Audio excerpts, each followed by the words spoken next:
Welcome back to A Little Bit of Cheese, your daily bite-sized Wisconsin sports podcast. I'm your host, Cody Depius. I want to thank you for being here with us today. Not a whole lot of Wisconsin news from yesterday. We'll talk about the Brewers. They had a 5-1 loss to Arizona. We got a couple other things that I'd like to talk about, and I've said it before. I don't want this to be an Aaron Rodgers podcast, but we are going to mention him because he was a big part of me learning what the game of football was, and I got to watch one of the best players do it for my favorite team. And I'm going to continue to watch him very closely for the rest of his career. I'm going to root for the Jets this year. I think that would be good for the NFL. I've said that before on those Monday NFL reactions with Sam, and that stays true. So I watched a good chunk of the Packers-Jets game yesterday. Not Packers-Jets. It was Jets-Patriots last night. The Jets stopped them. It was 24-3. Aaron Rodgers was vintage once again. I kind of predicted it. On ESPN Lacrosse, I said Aaron Rodgers had been waiting in his caves, drinking whatever tea he wanted to, but that he was going to be unleashed once again. We were going to see Rodgers for the first time, be Aaron Rodgers for the first time in probably a year and a half. And that happened exactly. It was vintage. 27 for 35. He was slinging it around, 281 yards, 2 touchdowns. You saw Allen Lazard get in on the mix, and Garrett Wilson.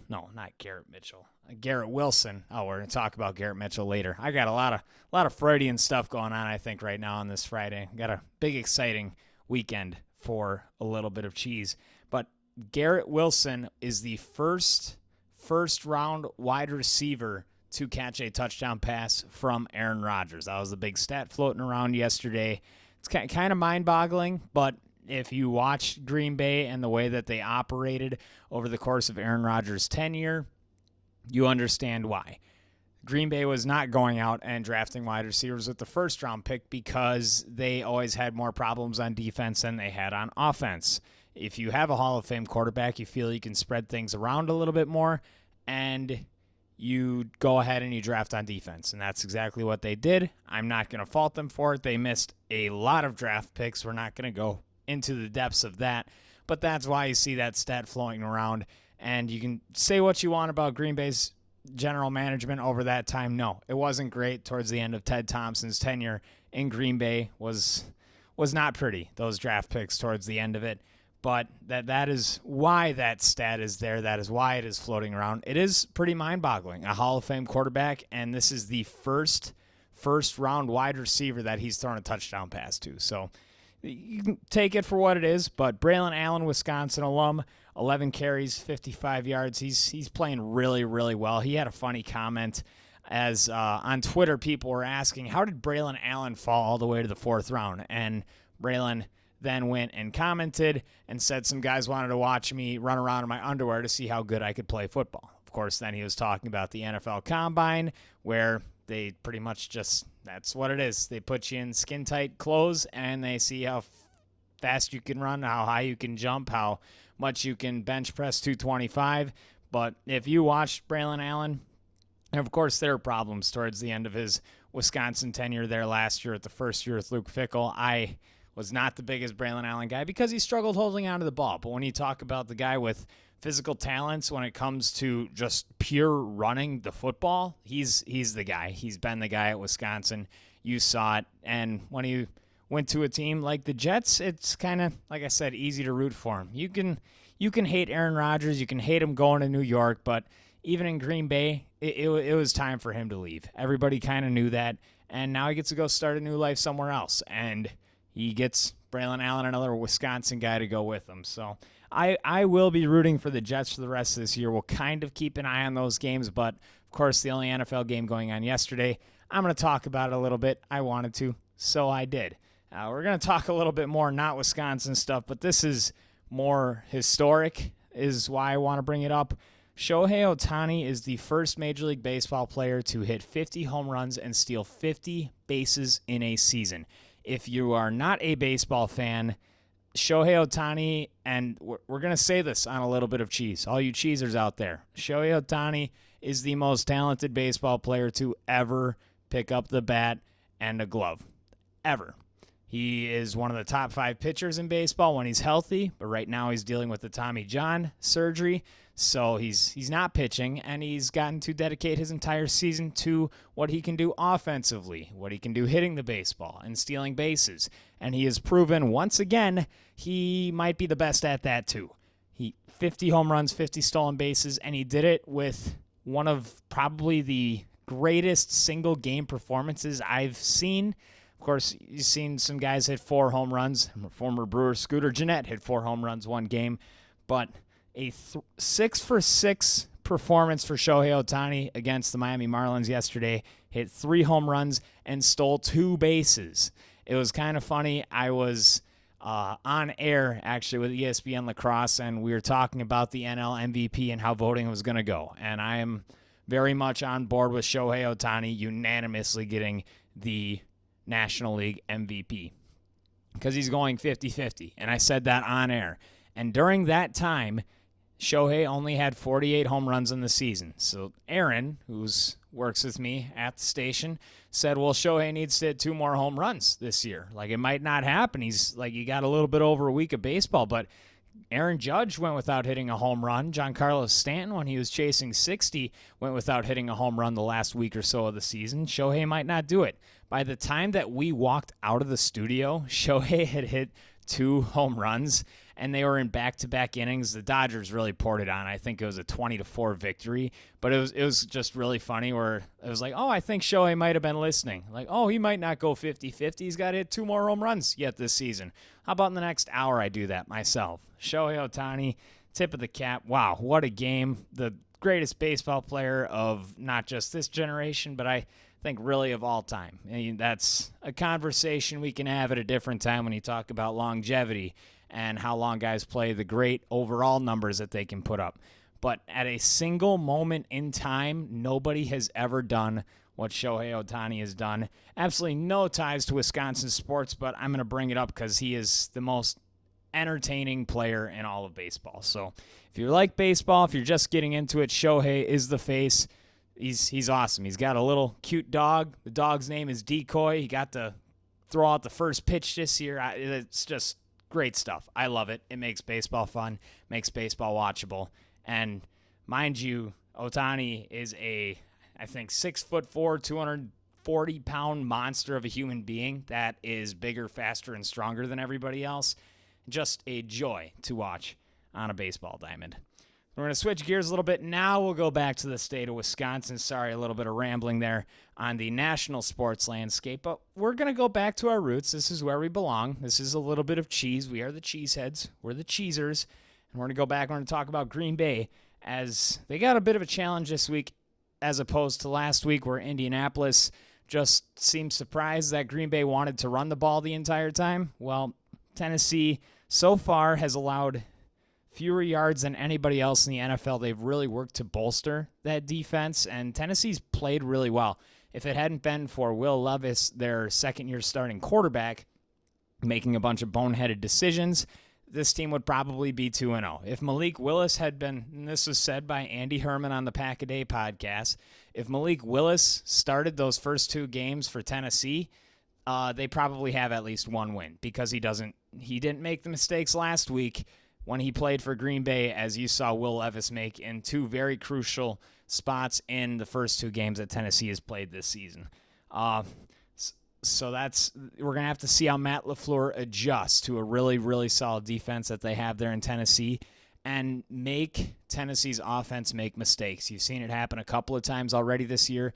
You kind of just play for Tennessee to lose the game themselves, I think, is how you're going to have to play. You're going to see how Jeff Hafley's defense goes now the 3rd week under his reign. They haven't brought a lot of pressure. I want to see how Green Bay's defensive line can really bring the pressure, get more tackles for loss, and get to the quarterback. And it was a conversation earlier in the week after watching the Indy game because Green Bay's defensive line really wasn't bringing a whole lot of pressure. I know I kind of mentioned Devontae Wyatt chasing down Will Levis a couple of times, but really no big numbers were brought because of that stuff.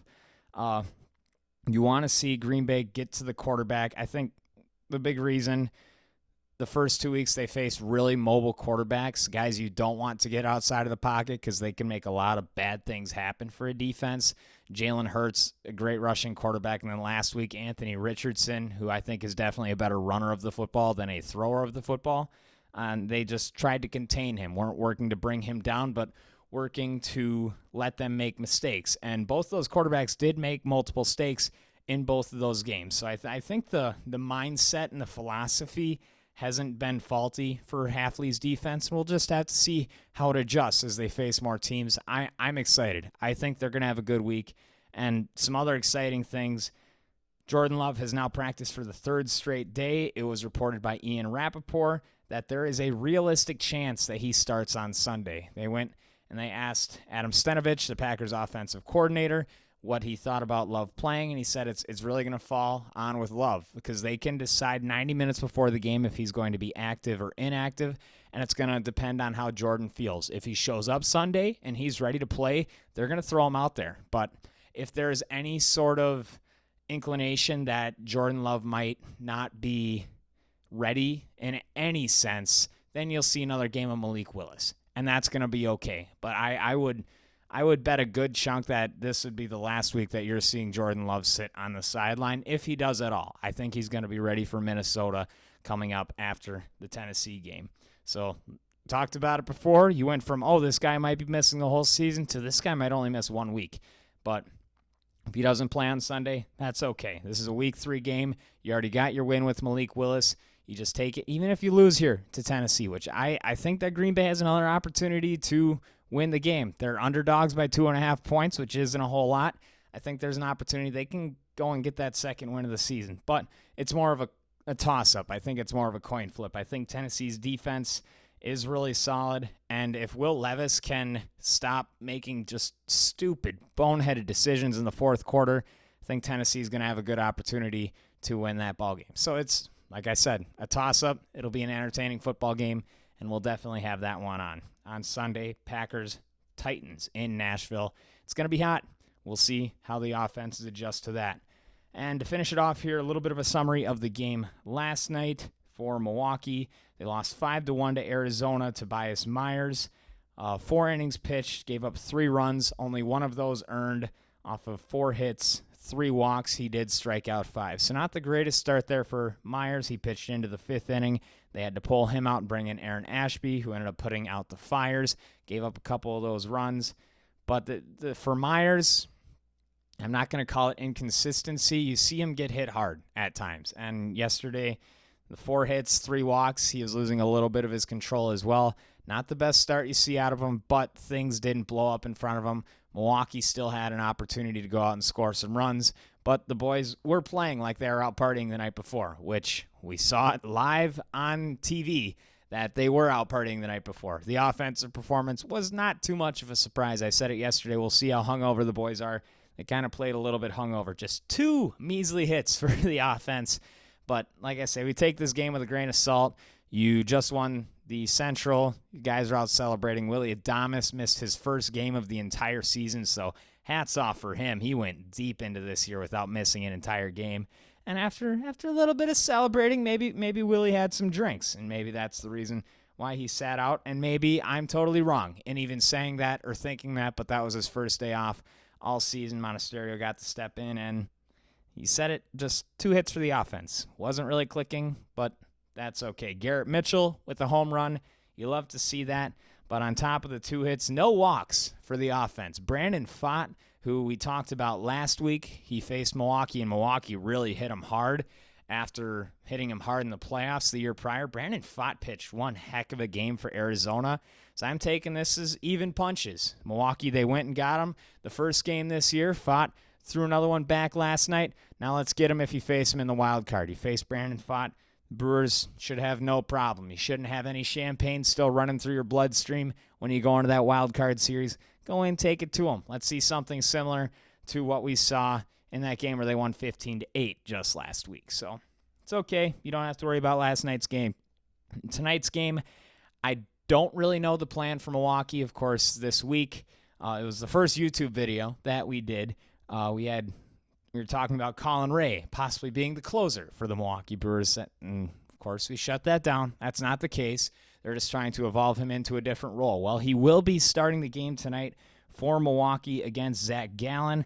I don't expect Colin Ray to go deep into this game. I see this more as an opener game. The bullpen has been used a lot recently, so maybe they want to lengthen him out, and maybe this was an unplanned start here for Colin Ray, as you used him just a couple of nights ago for 2 2/3 innings, but because of that, I don't think he's going to be as available as it would be for every fifth day for him to go out and start a game where his arm would be fresh and you would expect for him to go out and get at least 5, maybe 6 or 7 innings. So I don't know what you're expecting for him on the mound tonight. Maybe they're pushing him for 4 or 5. But we talked about this. This is not going to be his role when Milwaukee gets to the playoffs. He's just not consistent enough. You see him get banged around by good teams. And you just hope that he can keep him in the game tonight and that Milwaukee can get over their little NL Central hangover and go take it to one of the best pitchers in the National League in Zach Gallen. They can go do it. Let's go watch them do it. That game will be on tonight. So we got Packers tonight, Badgers on Saturday. No Tyler Van Dyke. I'll talk a little bit about the game on Monday, but I think I'm a little bit more frustrated myself with how the Badgers have been. We talked about some NIL stuff yesterday on ESPN Lacrosse, as it just wasn't really part of my plan to look into what the Badgers are doing. They kind of broke me last Saturday when I was at Camp Randall, surrounded by a bunch of Rolled Tide fans. That's just how it goes. So I'm sorry. We'll have more of a recap on Monday. We'll talk about the Badgers. I just don't have a lot of pregame for you. But Brewers all weekend, they'll be taking on the Diamondbacks. Badgers will play tomorrow. Packers will take on Tennessee on Sunday. So excited for another great weekend. Let's go watch some sports, and we'll be back on Monday. I am your host, Cody Depius, and thank you once again for listening to A Little Bit of Cheese, your daily bite-sized Wisconsin sports podcast.